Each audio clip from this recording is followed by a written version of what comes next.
kemudian akan pecah, barulah masuk ke dalam siklus eritrositik. Jadi untuk transmisi malaria itu mayoritas terjadi karena gigitan nyamuk Anopheles betina yang mengandung Plasmodium. Tapi juga pernah ditemukan walaupun jarang ya, jadi penyebaran malaria itu melalui transfusi darah. Jadi darah donor yang mengandung Plasmodium, tapi itu sangat jarang sekali karena sekarang prosedur untuk transfusi darah itu semakin ketat.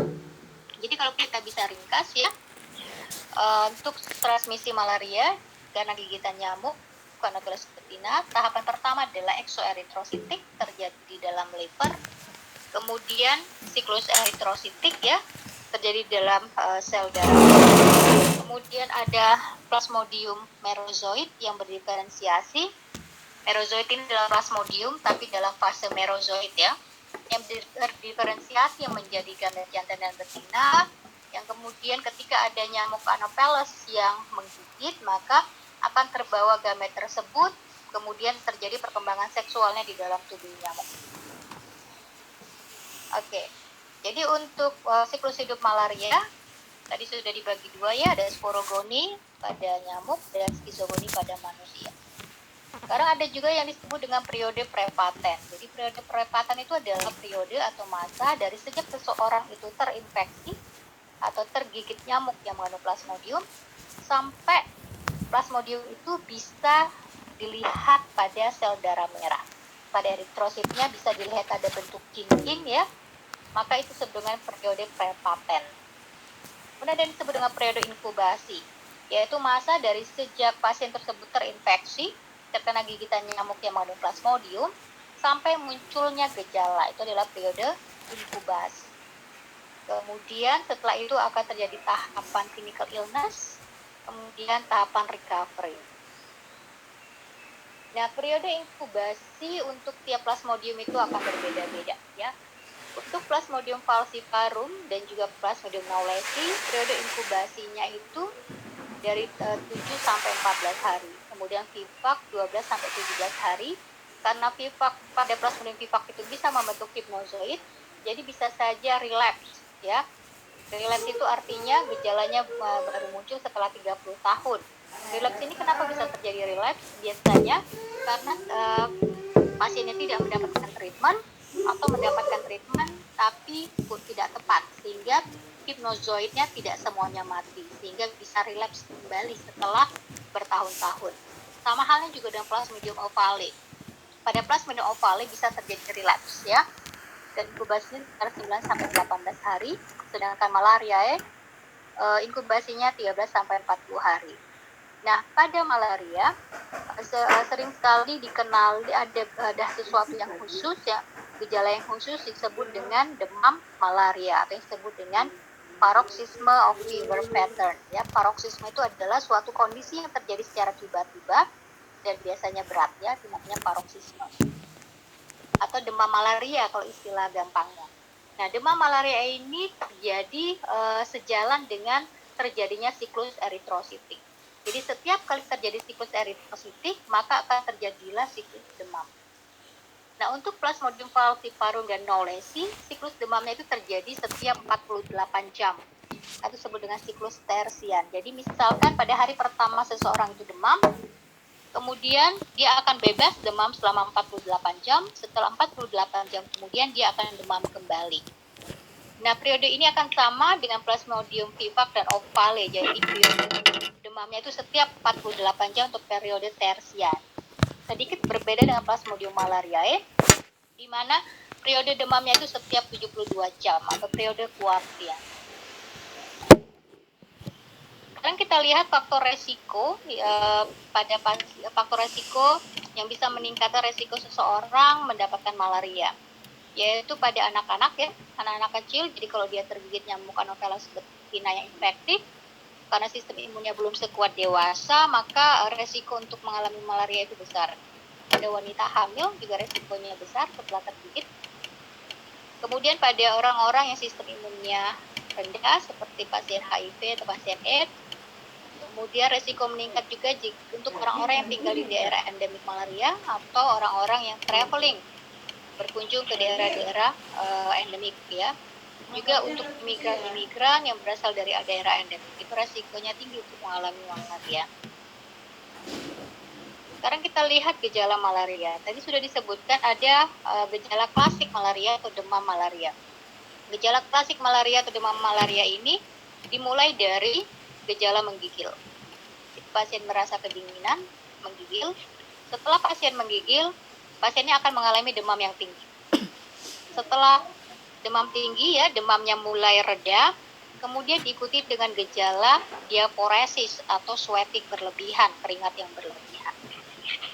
Selain gejala klasik demam malaria, pasien juga mengeluhkan sakit kepala yang sangat ya.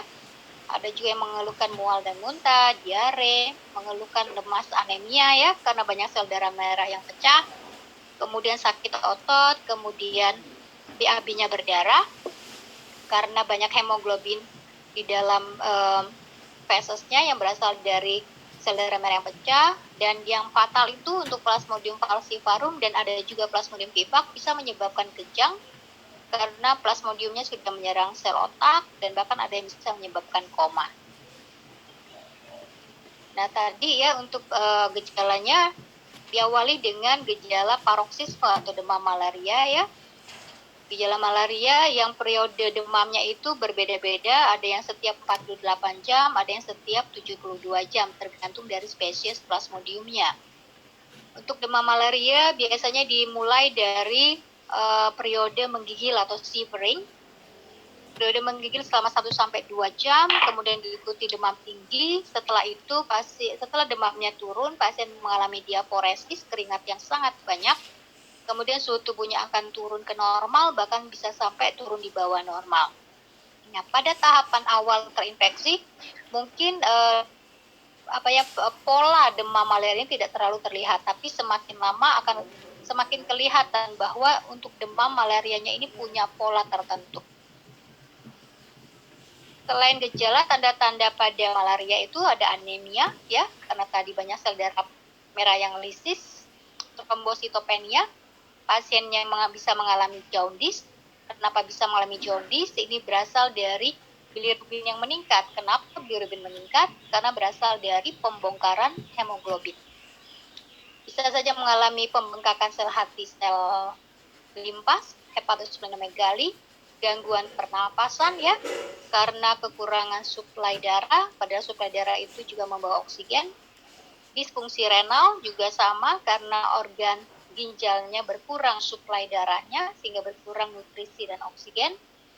Pasien bisa mengalami hipoglikemik, perubahan status mental ya, ini disebabkan oleh parasit plasmodium yang sudah menyerang sel otak. Kemudian di daerah-daerah tropis juga bisa terjadi sindrom tertentu yang disebut dengan tropical splenomegaly syndrome. Sindrom ini terjadi pada pasien-pasien yang responnya terlalu overreaktif terhadap infeksi malaria, sehingga terjadi pembengkakan hati, pembengkakan limfa ya. Untuk diagnosis, jadi pada saat dokter mendiagnosis ada berbagai faktor-faktor yang perlu dipertimbangkan, yaitu dengan anamnesis ya, menanyakan riwayat medis pasien tersebut, apakah dia misalkan memang tinggal di daerah endemik atau misalkan baru saja berkunjung ke daerah endemik, kemudian usia karena semakin muda pada usia anak-anak itu rentan ya, juga apakah pasien hamil atau tidak, status imun pasien bagaimana, apakah ada alergi, kondisi medis yang lain seperti apa. Juga dilakukan pemeriksaan fisik dan tes diagnostik yang lain untuk mengetahui kondisi pasien secara keseluruhan. Dengan melakukan pemeriksaan hematologi ya, pemeriksaan darah lengkap, elektrolit, kemudian juga pemeriksaan fungsi hati ya, fungsi ginjal. Jika pasien mengalami gangguan pernapasan, maka dilakukan pemeriksaan X-ray, di ronsen. Jika pasien menunjukkan adanya gejala-gejala terkait dengan sistem saraf pusat, misalkan tadi kejang, maka dilakukan CT scan. Nah, yang paling penting dalam penegakan diagnosis malaria itu adalah mengidentifikasi adanya plasmodium, adanya parasit ya. Ada berbagai cara yang bisa dilakukan. Pertama dengan tes mikroskopik dengan membuat sediaan apusan ya. Kemudian dilihat di bawah mikroskop apakah ada sel darah merah yang sudah terinfeksi Plasmodium atau tidak. Jika hasilnya negatif, maka harus diulang kembali dalam kurun waktu 36 jam. Karena negatif belum tentu benar-benar negatif ya. Mungkin saja pasiennya itu baru terinfeksi sehingga belum masuk ke dalam tahapan siklus eritrositik. Kalau belum masuk ke dalam tahapan siklus eritrositik, maka kita tidak bisa melihat adanya plasmodium di dalam sel darah merah. Kemudian tes diagnostik lain yang bisa dilakukan dengan teknik imunologi atau serologi dengan menggunakan rapid test ya. Jadi sama prinsipnya dengan rapid test untuk corona ya. Jadi untuk mengidentifikasi bisa mengidentifikasi antibodi atau mengidentifikasi antigen. Tergantung dari kit rapid test yang digunakan. Ini untuk identifikasi apakah antigen atau antibodi. Kemudian untuk lebih memastikan dilakukan teknik molekular ya untuk mengidentifikasi adanya DNA dari parasit ya sama seperti corona. Jadi kalau seseorang itu positif rapid test, kemudian harus diikuti dengan uji molekuler ya dengan mengidentifikasi adanya DNA dari parasit tersebut kalau untuk malaria dengan PCR ya. Oke, ini adalah penampakan dari eritrosit yang terinfeksi untuk tiap-tiap spesies Plasmodium. Saya akan memberikan satu contoh saja, yang lainnya silakan baca sendiri ya. Misalkan pada Plasmodium falciparum. Ada Plasmodium falciparum di sini ya, ukuran eritrosit yang terinfeksi pada tahapan cincin. Tahapan cincinnya ada tahapan tropozoid awal.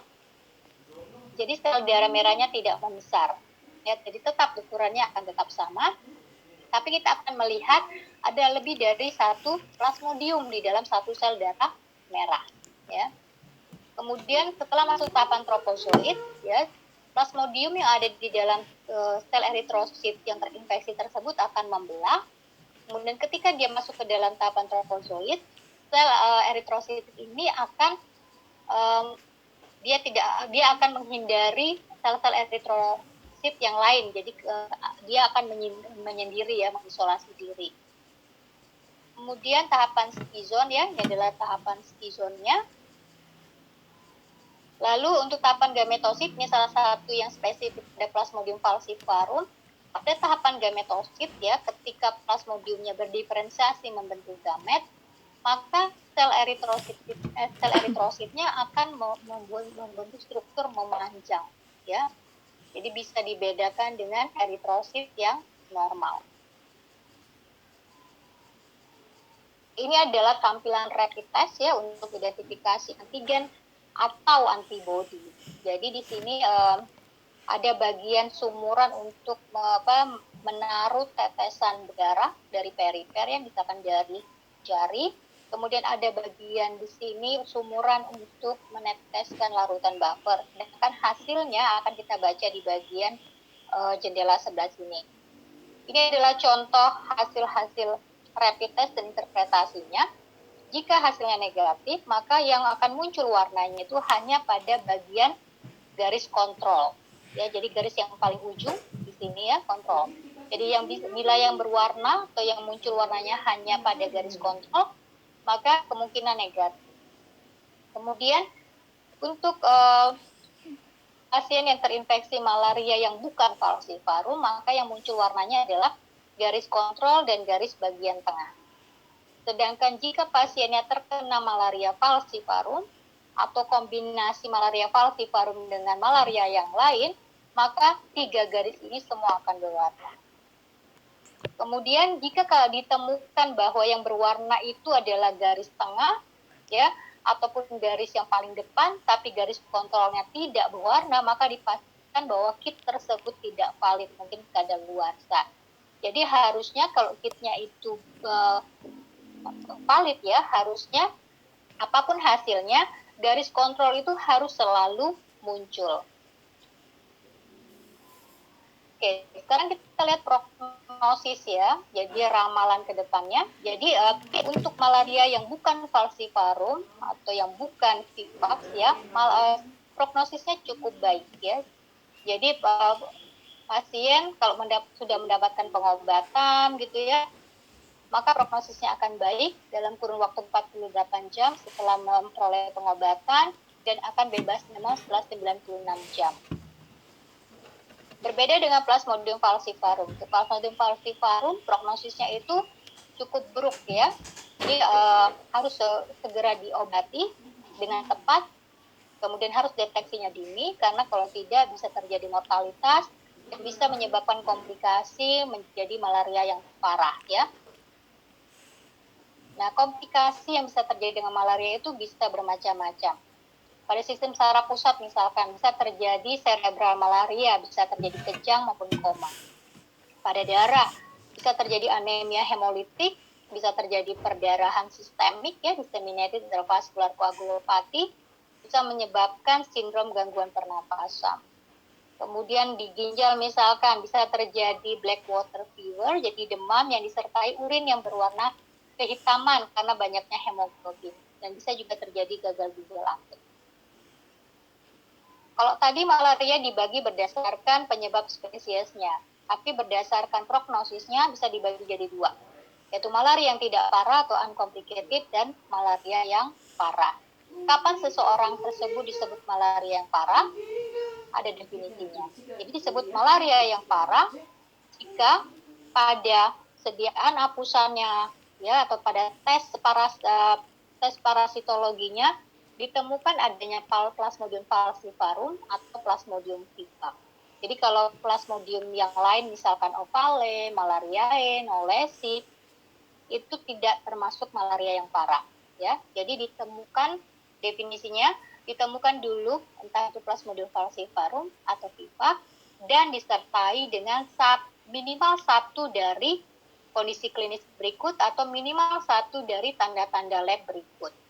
Misalkan kondisi klinis yang seperti apa? Misalkan pasiennya tidak sadar, pasiennya mengeluhkan kelelahan atau kelemahan otot, atau pasiennya mengalami kejang berkali-kali, maka itu termasuk kategori malaria yang parah. Atau pasiennya juga setelah dilakukan pemeriksaan laboratoris ya, ditemukan pasiennya juga hipoglikemik, maka itu masuk kategori malaria yang parah. Atau terjadi asidosis metabolik ya, atau pasiennya mengalami anemia yang parah dengan Hb kurang 5 pada anak-anak dan Hb kurang 7 pada dewasa, atau misalkan mengalami gangguan ginjal. Jadi satu saja penanda klinis ini yang terjadi, kemudian juga ditemukan adanya Plasmodium falciparum atau vivax, maka itu termasuk kategori malaria yang parah. Jadi treatmentnya akan berbeda antara malaria yang parah dengan malaria yang tidak parah. Akan kita bahas minggu depan. Oke, sekian untuk materinya. Silakan kalau ada pertanyaan.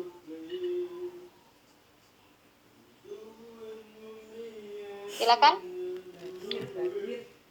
Masih ada waktu 7 menit kalau mau bertanya. Silakan, ada pertanyaan nggak? Bu, Silakan. Kalau anemia yang nggak parah itu berarti ketika dites pakai mikroskop dengan stent hapus berarti nggak ada yang itunya dong, yang falciparum atau viva itu ya Bu ya? Nah pokoknya intinya begini ya, kalau misalkan itu adalah Plasmodium yang bukan malaria dan bukan vivax, itu bukan malaria parah, itu saja ya. Nanti kalau misalkan ada kondisi lain, dia anemia, dia misalkan gangguan bernafas, maka ya kita treatment saja sesuai dengan kondisi klinisnya. Karena nanti kenapa harus dikategorikan malaria parah dan tidak, ini tergantung nanti akan mempengaruhi pilihan anti malarianya akan berbeda. Oh baik Bu. Berarti obatnya beda ya Bu ya? Antara yang parah dan ya kalau misalkan parah dengan tidak, obatnya berbeda. Baik Bu, terima kasih Bu. Yang lain?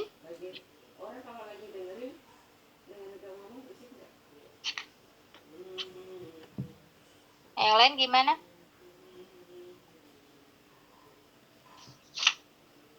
Jelas? Jelas.